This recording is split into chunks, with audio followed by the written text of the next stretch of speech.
एक एक अक्षर जीवन का एक निचोड़ है। ये प्रार्थना हम बार बार करते हैं, हर बार करते हैं। हम उस पर कितने खरे उतर पाते हैं, इस पे हमें विचार करना होगा। जब ये मनुष्य इस धरती पर जन्म लेता है, मां की कोख से अलग होता है, तो वो रोता है, अपनी पीड़ा से रोता है, अपनी वेदना से रोता है। वो क्यों रोता है? क्योंकि वो अपने परमात्मा से अलग हुआ है। परमात्मा से उसका विच्छेदन हो गया।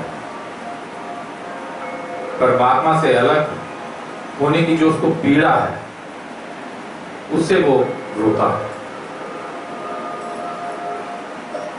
लेकिन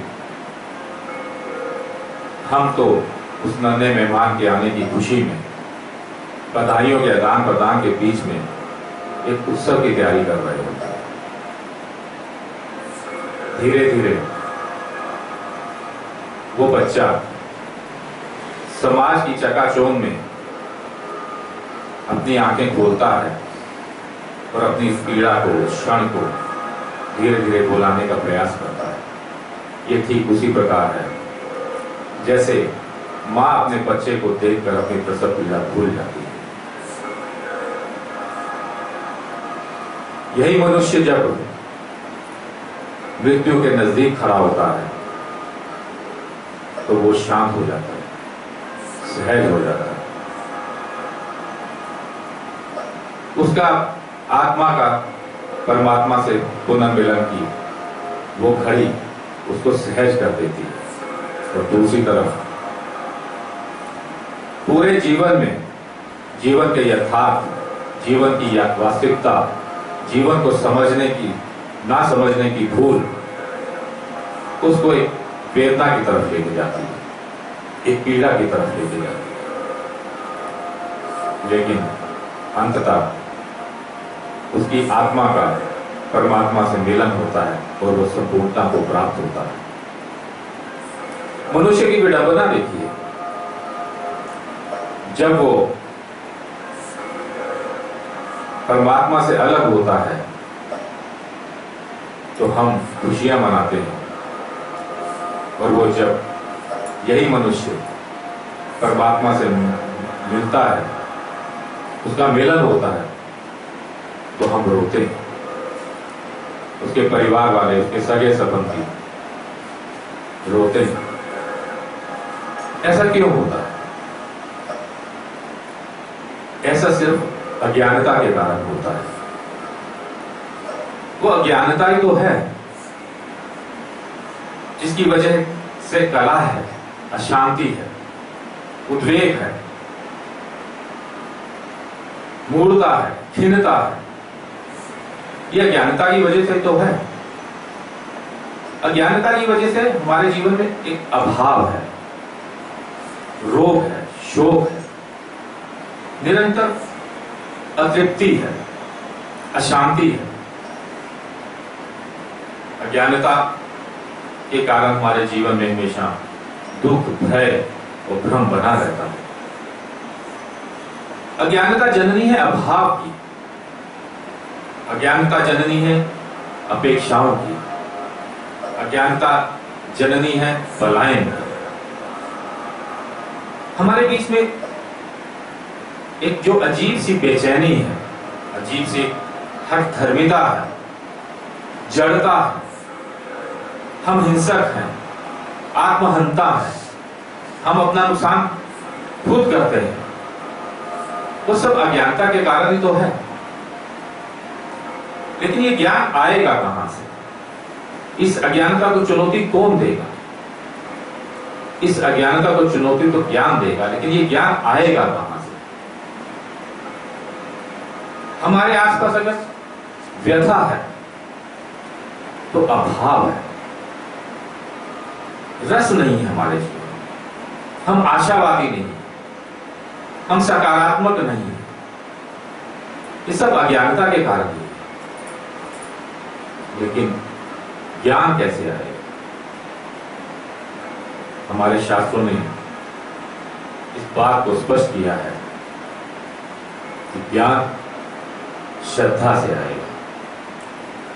श्रद्धा गुरु के प्रति, श्रद्धा सत्संग के प्रति, श्रद्धा अपने आप के प्रति। श्रद्धा होगी तो ज्ञान आएगा, और ज्ञान आएगा तो यही ज्ञान हमको अध्यात्म के द्वार पे लाके खड़ा कर देगा। अध्यात्म जो हमारा मूल स्वभाव है, अध्यात्म जो हमें अपने आप से मुलाकात कराता है कि हम क्या है, हमारा वास्तविकता क्या है। अध्यात्म सहजता, प्रसन्नता, प्रेम, माधुर्य, प्रीति, आनंद, ये अध्यात्म के गुण हैं जो हमारे अंदर निहित हैं, पहले से हैं। लेकिन हम तो अज्ञानता के अंधेरे में पूरे जीवन को व्यतीत करते हैं। जब हम अपने स्वभाव से परे होते हैं तो हम दुख के करीब होते हैं, वेदना के करीब होते हैं, अभाव के करीब होते हैं, चिंता के करीब होते हैं, नकारात्मक सोच के करीब होते हैं। अब अध्यात्म को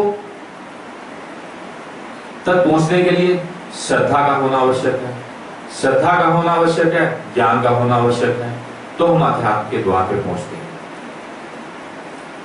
अध्यात्म हमें जीवन की मात्राएं बताता है कि कितना आप मात्राएं जीवन में होनी चाहिए, कैसे आपकी बोलने की मात्राएं क्या होनी चाहिए, सुनने की मात्रा क्या होनी चाहिए, अपने सोचने की मात्राएं क्या होनी चाहिए, भोजन की मात्राएं कैसी होनी चाहिए। आपके जीवन की मात्राएं निश्चित करता है। वस्तुओं से अगर हमें चिर आनंद प्राप्त हो, संग्रह से अगर हमें हमारे अभाव की समाप्ति हो सके, वस्तुओं से हमारे कोई समाधान निकल सके, ऐसा कहना मुश्किल है। लेकिन अध्यात्म हमको चिर आनंद देता है। अध्यात्म हमको अपने आप में लौटाने का काम करता है। हम क्या है, हमारा वास्तविक स्वरूप क्या है। जीवन और मृत्यु के बीच में जो अधूरापन है, जो एक अभाव है, उसको संपूर्णता की तरफ ले जाता है। अगर जन्म और मृत्यु के बीच में अगर हमें कभी संपूर्णता प्राप्त हो सकती है, तो वो सिर्फ और सिर्फ अध्यात्म से प्राप्त हो सकती है। तो ज्ञान प्राप्त करने के लिए श्रद्धा का होना आवश्यक है, और श्रद्धा हमें ज्ञान की तरफ लेके जाती है, अध्यात्म की तरफ लेके जाती है, और अध्यात्म हमको जीवन की संपूर्णता प्रदान करता है। ऐसा संकल्प मन में लेके अपने जीवन को जीना ही एक संपूर्णता की निशानी है। आज बस इतना ही, आगे का